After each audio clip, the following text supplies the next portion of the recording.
Bob Brown is filming when he sees the truck. November 18, 1978. Port Kaituma airstrip, Guyana. He's been a cameraman for NBC for 15 years. Filmed wars. Filmed disasters. Filmed politicians and criminals and everything in between. But he's never filmed his own death. The truck is a dump truck. Painted red. Coming down the dirt road toward the airstrip fast. Too fast. Men in the back. 6. Maybe 7. Carrying rifles. Bob keeps filming. That's his job. Document everything. The truck gets closer. Bob zooms in. Can see their faces now. Young. Determined. Dead-eyed. The truck stops 50 feet away. Men jump out. Bob's camera is still rolling. Still recording. Congressman Ryan is shouting something. People are running. Bob pivots. Captures it all. Then he swings back to the men with rifles. They're raising their weapons. Pointing them at the plane. At the people. At Bob. The last thing his camera records is a gun barrel. Pointed directly at the lens. Pointed at him. Then muzzle flash. Then nothing. Bob Brown dies on that airstrip. But his camera doesn't stop recording until the film runs out.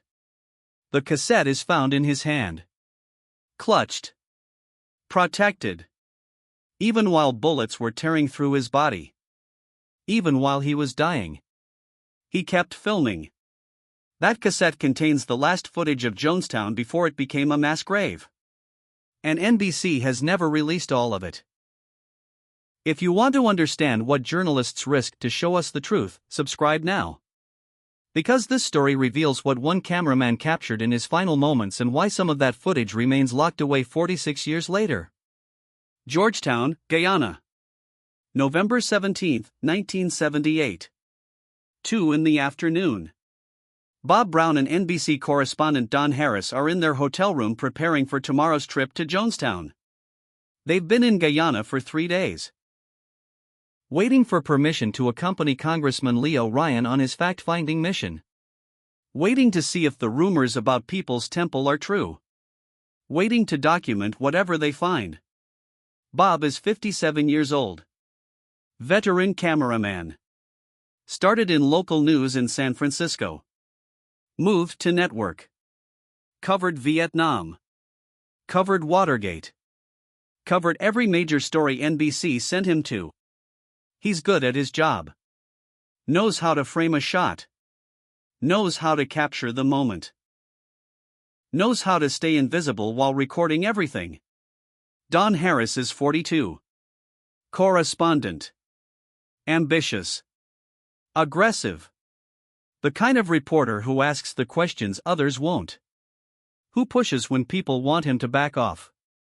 Who believes journalism means afflicting the comfortable. They've been researching People's Temple for months.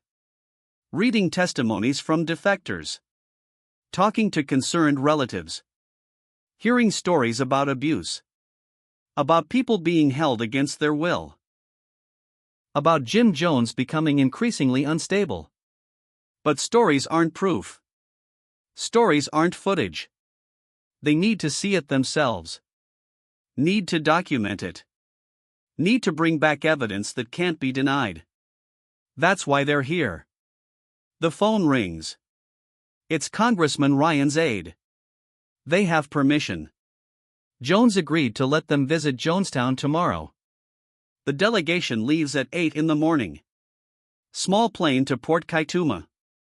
Then truck to the compound. They'll spend 1 day there. Interview members. See conditions. Anyone who wants to leave can come back with them. Standard congressional oversight. Nothing dangerous. Nothing that should end in bloodshed. Bob and Don pack their equipment. Camera. Film cassettes. Sound equipment. Batteries. Back up everything. Bob checks his camera 3 times. Makes sure it's working perfectly. Makes sure he has enough film. This is the story. This is why they came. Whatever happens tomorrow, he needs to capture it. Needs to bring it back. Needs to show the world what People's Temple really is. November 18th. 7 in the morning. The delegation assembles at the airport. Congressman Ryan. His aides. Don Harris and Bob Brown from NBC. A photographer from the San Francisco Examiner. Several concerned relatives of Temple members. 18 people total. Climbing into 2 small planes. Flying into the jungle. Into Jonestown. Into history. The flight takes 40 minutes. Dense jungle below. No roads. No civilization. Just green canopy stretching to the horizon. Bob films out the window. Captures the isolation. The remoteness. The fact that Jonestown is hours from anywhere. That escaping on foot would be nearly impossible. That this is the perfect place to hide 900 people. They land at Port Kaituma. Small airstrip. 1 runway. Dirt and grass. The kind of place that doesn't appear on maps. Trucks are waiting to take them to Jonestown. 6 miles. Rough road. Thick jungle on both sides. Bob films everything. The road. The jungle. The armed escorts Jones sent to meet them. Young men. Temple security. Carrying weapons. Not pointing them. But making sure everyone knows they're there. Jonestown appears through the trees. Larger than Bob expected. Dozens of buildings. Fields. Gardens. A central pavilion. Speakers mounted on poles. 900 people living here. Working. Existing. Trapped. The trucks stop at the entrance. Jim Jones is waiting. Wearing sunglasses even though it's overcast. Red shirt. Looking older than his photos. Looking sick. But smiling. Playing the gracious host. Bob films the greeting. Films Jones shaking Ryan's hand. Films the performance. Because that's what it is. Performance. Jones gives them a tour. Shows them the school. The medical clinic. The fields where members grow food. Everything organized. Everything clean. Everything staged. Bob films it all. But he's also filming the things Jones doesn't want him to see. The guards at the perimeter. The exhausted faces of workers in the fields. The children who won't make eye contact. The speakers playing Jones's voice constantly. The underlying tension beneath every smile. They're given lunch in the pavilion. Rice. Beans. Chicken. Music playing. Temple members performing songs. Everyone clapping. Everyone smiling. Everyone watching Jones to know when to clap and when to smile. Bob sets up his camera on a tripod. Gets wide shots. Gets close-ups. Captures the choreography of control. Dawn is asking questions. Gentle questions. About daily life. About communication with family. About freedom to leave. Jones answers smoothly. Too smoothly. Like he's rehearsed this. Probably has. During the performance, something happens. A man approaches Don. Quietly. Slips him a note. Bob doesn't catch it on camera. Too fast. Too subtle. But he sees Don's face change. Sees him read the note. Sees him fold it carefully and put it in his pocket. Bob knows what that means. Someone wants out. Someone wants help. Someone just risked everything by passing that note. Bob keeps his camera rolling. Pans across the crowd. Looking for reactions. Looking for Jones's response. Looking for guards moving toward the man who passed the note. But nothing happens. Not yet. Jones is still performing. Still smiling. Still playing the gracious host. But Bob sees his jaw tighten. Sees his hand grip the armrest. Sees the performance starting to crack. More notes come. Throughout the afternoon. Slipped to Ryan. To Don. To the concerned relatives. People asking for help. Begging to leave. Terrified to speak openly. Bob doesn't film the note passing. Too dangerous for the people doing it. But he films their faces. Films the fear underneath the smiles. Films the silent screams. Films a woman whose lips are moving. Looks like she's praying. Or counting. Or repeating something to herself. Trying to stay calm. Trying to survive this moment. Bob zooms in slightly. Captures that desperation. That hope mixed with terror. That's the real story. Not Jones's propaganda. Not the staged performances. The truth underneath. The people trapped. The people begging silently for rescue. Evening comes. Ryan addresses the crowd. Thanks Jones for his hospitality. Says everything looks fine. That members seem happy. That he'll report back to Congress that People's Temple is a legitimate community. Bob films Ryan's speech. Films Jones's face while Ryan talks. Sees something there. Relief. But also calculation. Like Jones knows this isn't over. Like he's waiting for the other shoe to drop. After the speech, 15 people approach Ryan quietly. Say they want to leave. Want to go back to the United States. Want their freedom. The pavilion erupts. Not violence. But tension. Jones's face goes blank. The performance drops. What's underneath is cold. Dangerous. He says if they want to leave, they can leave. He won't stop anyone. But his voice says something different. His voice says there will be consequences. The defectors gather their belongings. Bob films them packing. Films families being torn apart. Films children crying. Films the guards watching. Not stopping anyone. Just watching. Remembering. Making lists. Bob knows this isn't over. Knows Jones doesn't just let people leave. Knows something bad is coming. He can feel it. Can see it in Jones's eyes. In the way the guards hold their weapons. In the silence underneath the noise. 7 in the evening. The delegation and the 15 defectors board the trucks. Head back to Port Kaituma. Back to the airstrip. Back to safety. Bob films the departure. Films Jones standing in the compound. Motionless. Not waving goodbye. Just standing. Watching. Waiting. Bob's instinct is screaming. Something is wrong.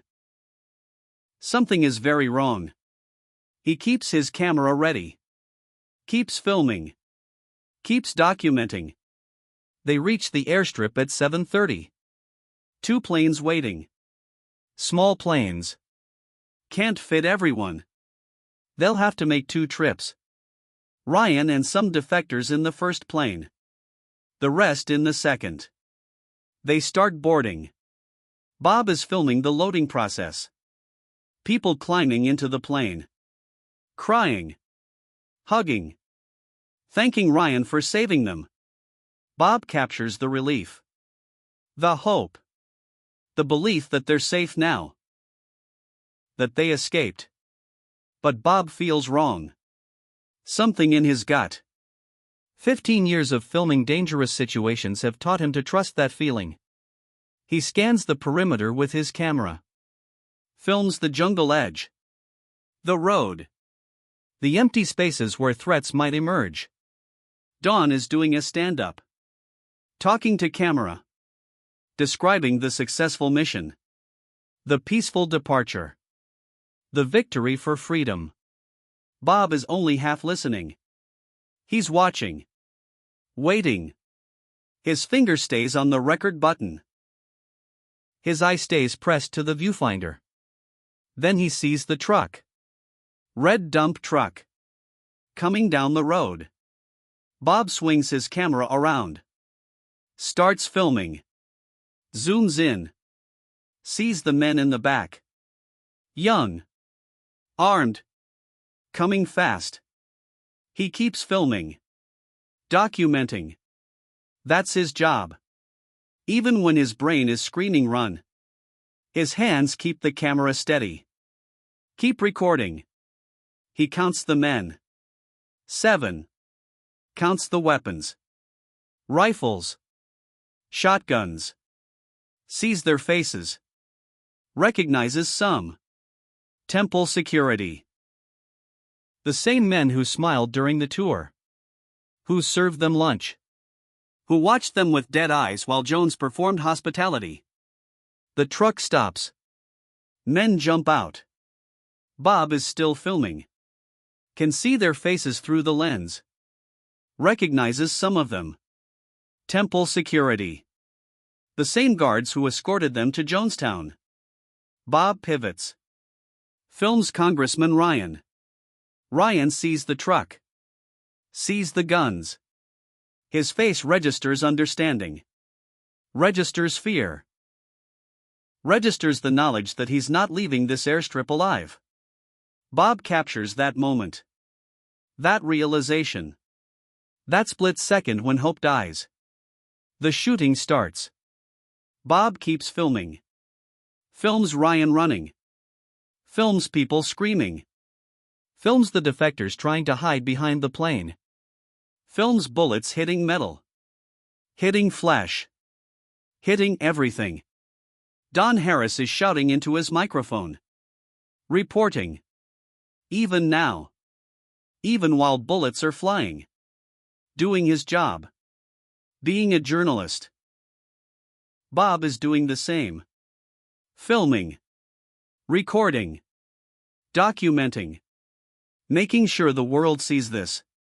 Making sure someone knows what happened. A bullet hits Don Harris. Bob films him fall. Films the blood. Films Don trying to crawl. Trying to reach cover.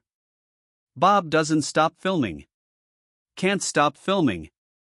This is why he's here. This is the story.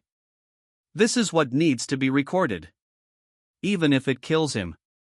Especially if it kills him. Because then someone needs to know. Someone needs to see the truth. Bob feels something hit his camera. Bullet. Cracked the lens. But it's still working. Still recording. He keeps filming. Keeps the camera pointed at the gunman. They're methodical. Moving between the bodies. Shooting anyone who's still moving. Making sure. Bob is behind the wheel of a plane. Partial cover. But they know he's there. Know he's filming. Can see the camera. One of them turns. Young man. Can't be more than 20. Looks directly at Bob. Raises his rifle. Points it at the camera. At Bob. Bob doesn't lower the camera. Doesn't stop filming. Keeps the shot framed. Keeps recording. Even as the rifle barrel fills the frame. Even as he knows what's coming. His last thought is probably professional. Is the exposure right? Is the focus sharp? Will this footage be usable? The gunman fires. 3 shots. Center mass. Bob falls. But his hand doesn't release the camera. His finger doesn't leave the trigger. The camera keeps rolling. Keeps recording. Films the sky. Films the sound of more gunshots. Films Bob's own death rattle. Films until the cassette runs out. Until there's no more film. Until there's nothing left to record. Then silence. Then darkness. The Guyanese army arrives the next day. Finds 5 bodies at the airstrip. Congressman Ryan. Don Harris. Bob Brown. A photographer. A defector. All shot multiple times. All left in the sun. The army finds Bob's camera in his hand. Still clutched. Still protected. Even in death. They remove the cassette. Send it to NBC. NBC executives watch the footage. Watch a cameraman document his own murder. Watch the professionalism. Watch the commitment. Watch a journalist doing his job until the last possible second. They watch the final frames. The gun barrel pointed at the camera. The muzzle flash. The sudden cut to chaos. The sound continuing while the image is just sky. Bob's breathing. Getting weaker. Then stopping. Then just the sound of gunfire and screaming. Then the cassette running out. Then nothing. NBC makes a decision. They'll air some of the footage. The truck arriving. The gunman emerging. The initial shots. But not everything. Not the close-ups of bodies. Not the sound of Bob dying. Not the final moments when the camera kept rolling after the cameraman was gone. Too graphic. Too disturbing. Too real. They edit the footage. Present a sanitized version. Show enough to tell the story. Not enough to show the truth. The full cassette goes into the archives. Locked away. Classified as too disturbing for broadcast. Bob Brown died documenting a massacre. NBC decided the world didn't need to see all of it. Years later, journalists request the full footage. Want to see what Bob captured. Want to honor his final work. NBC refuses. Says it's too graphic. Says it serves no news purpose. Says the edited version is sufficient. The full cassette remains locked away. 46 years later, still restricted. Still hidden. Still classified as too disturbing. Bob died to capture that footage. Died to show the world what happened. And the network he worked for decided the world couldn't handle it.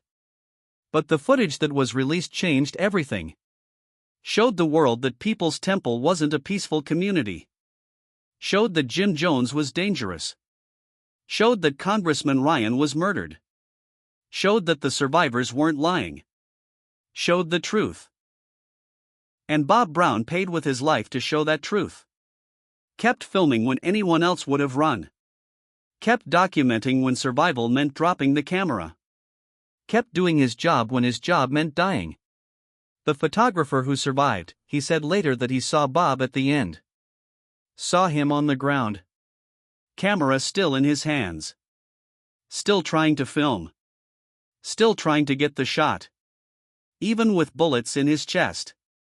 Even with blood in his lungs. Even with seconds left to live. His last act was professional. His last thought was the story.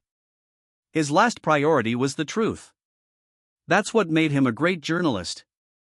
That's what killed him. That's what immortalized him. Bob Brown's widow received his camera from NBC. Cleaned. Repaired. But not the same camera. NBC kept the original. Evidence. The widow received a replacement. A consolation prize. The network kept the camera that recorded a murder. Kept the cassette that held the truth. Kept it locked away. Kept it hidden. Kept it safe. Not from damage. From the public. From scrutiny. From the uncomfortable truth that sometimes journalism costs everything. Jonestown happened because of silence. Because people didn't speak up, didn't document, didn't record, didn't show the world what was happening. Bob Brown broke that silence. At the cost of his life. Showed the world exactly what Jim Jones was capable of. Showed that the warnings were real. Showed that the defectors were telling the truth. Showed it all. And NBC showed some of it. Enough to matter. Not enough to disturb. Enough to inform. Not enough to traumatize. Enough to be journalism. Not enough to be the whole truth. That's Bob Brown's legacy. A cameraman who documented his own death. Who filmed until the last possible moment. Who protected that footage even while dying. Who gave everything for the story. And a network that decided the full story was too much for the public to handle. That decided some truth should stay hidden. That decided Bob's final work should remain locked away. Protected. Archived. Restricted. Classified. Hidden. Not from enemies. From us. From the people he died trying to inform. The cassette still exists. In NBC's archives. Temperature controlled. Preserved. Protected. Unaired. Unseen. Unknown except to the handful of people who've watched it. Who've seen what Bob captured. Who've heard his final breaths. Who've witnessed a journalist's commitment to truth even unto death. And they decided we shouldn't see it. Decided we couldn't handle it. Decided Bob's sacrifice should be sanitized. Made palatable. Made acceptable. Made less than what it was. A man dying for truth. A camera recording murder. A journalist fulfilling his purpose at the cost of his life. That's what's on that cassette.